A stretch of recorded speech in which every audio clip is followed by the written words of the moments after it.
Okay, everyone doesn't hate this game, but they don't seem to like it that much either. Coming off of major successes in 2023 like the Mario movie, The Legend of Zelda Tears of the Kingdom, and Super Mario Bros. Wonder, I can see how Princess Peach Showtime kind of feels like a letdown. We're gonna talk about that, but first I have a confession. I actually like this game. Like many of you, I played the demo, and also like many of you, my expectations immediately hit the floor, but I grabbed the game anyway. Along with Paper Mario, the Thousand-Year Door, because I got it on Nintendo Switch Game Voucher. Princess Peach Showtime isn't perfect, but what it does well, it does very well, and everything else is, you know.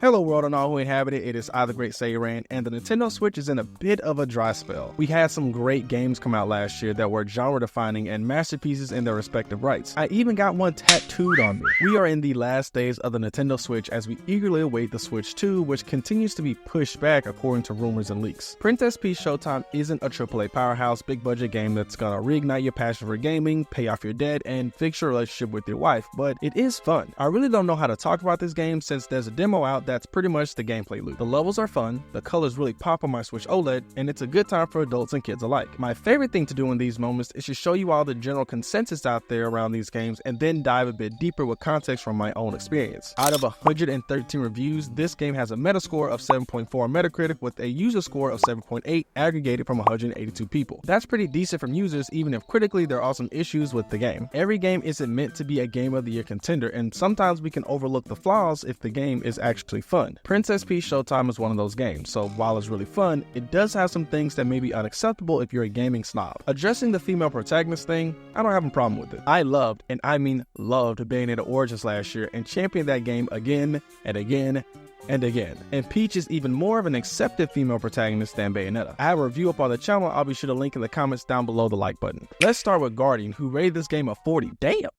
Despite the enjoyable premise and high production values, Peach's long-awaited star turn feels disappointingly patronizing, one-dimensional, and forgettable. Where Kirby received a Mario-worthy, Iliad-esque epic in Forgotten Land, this is more akin to a flimsy pop-up book. Okay, this is fair. Kirby and the Forgotten Land was a great comeback for Kirby. I really enjoyed that game, from the cutscenes to the gameplay to the entire world. It felt like a really high-quality game from a character who's often been left to the wayside when it comes to their own headlining titles. We love Kirby and Smash, but when it comes to his own games, the envelope hasn't been pushed much. I see where Peach should have gotten a better game. I also see where the developers could have had a hard time getting out of this mindset of Peach coming from a platformer and giving her something else. Kirby has a centralized mechanic that can be applied to other game genres like racing, puzzles, platformers, etc. Peach doesn't have that, so with each game they have to create a whole new gimmick for her. It does feel like Peach is cosplaying Kirby since she has 10 different costumes, all with different abilities she can use to beat the levels that they're a part of. The thing is, they had to come up with that mechanic, the story behind it, and the world around it. Could have been executed better? Absolutely. The levels can feel kind of short, and at 7.5 hours to beat the entire game, I would have loved a magical, polished 60 FPS concise experience. Nothing wrong with short games, but we need a bit more value if you're going to ask us for full price. This game does have a lot of replay value though. I rarely got all the collectibles each time I played a level. Inverse gave this game a 70, and they said, in the end, Princess Peach Showtime hits the mark way more often than it misses. Despite not committing to the bit with its story, its aesthetic runs wild with theatrical premise, never failing to invoke glee. Princess Peach Showtime will probably leave you underwhelmed, but it's still an enjoyable night at the theater while it lasts. I can agree with that. The game has a theatrical theme. The world and set pieces are made out of cardboard and every other material you'd use to build a set on stage. I thought this was really cute and very Nintendo.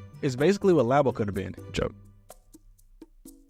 I feel like the change of character costumes being the main mechanic leaned into this. Some were really fun and the highlight of my experience, like Sword Fighter Peach, Mighty Peach, and Dashing Thief Peach. These were a really strong showing of the game's mechanics, and I liked these levels a lot. They had action-based skills for combat, but also could use them to solve environmental puzzles. Then we had the weaker costumes, like Figure Skater Peach and the one that bakes. I can't pronounce that word. Pastissiere,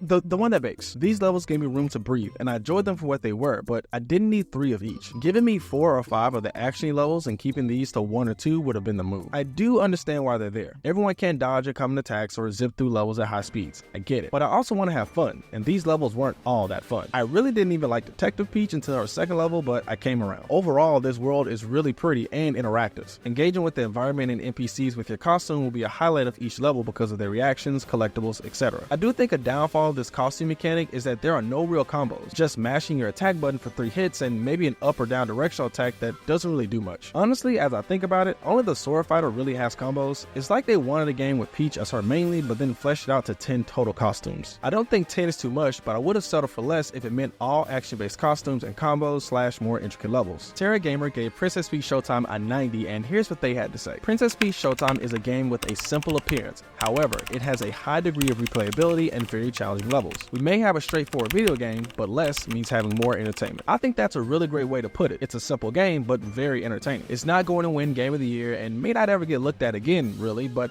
I don't think it's a regretful experience. It's just simple Nintendo fun. I mean, I was racing a train on a horse. That's fun. I also was a spy inside of a blimp, and when I was done doing what I had to do, it blew up. That's fun. The boss battles, the challenging levels and collectibles, the cute backdrops. It's all trying to be fun in a simplistic way. We have some really intricate games out there, especially in the AAA space, and a lot of times when we think simple, we think negatively. We don't give bigger games the space to be simple because simple means a smaller budget, which means they should charge less for the product. I don't always agree with that take. Games should be priced at their value, and though $60, $70 is the standard, some games aren't worth that. The value Princess Peach Showtime brings is there, and I had a wonderful time with the game, but at $60, I'm gonna have to tell you to wait on a sale. Normally, I champion games like this. I think these AA games are really healthy for the industry, and Nintendo seems to be really good at making quality ones. Even though I technically bought this game for $50, I don't think the widespread value is there. Across the board, this game just doesn't have the mass appeal to warrant the mass appeal pricing. At $60, it's hard to recommend. At $50, it's okay. At $40, it's pretty good, and at anything below that, it's a steal. For more reviews of Nintendo games like this one, be sure to check out my review of Bayonetta Origins, one of my favorite games of last year. Also, be sure to like, comment, subscribe, all the good stuff,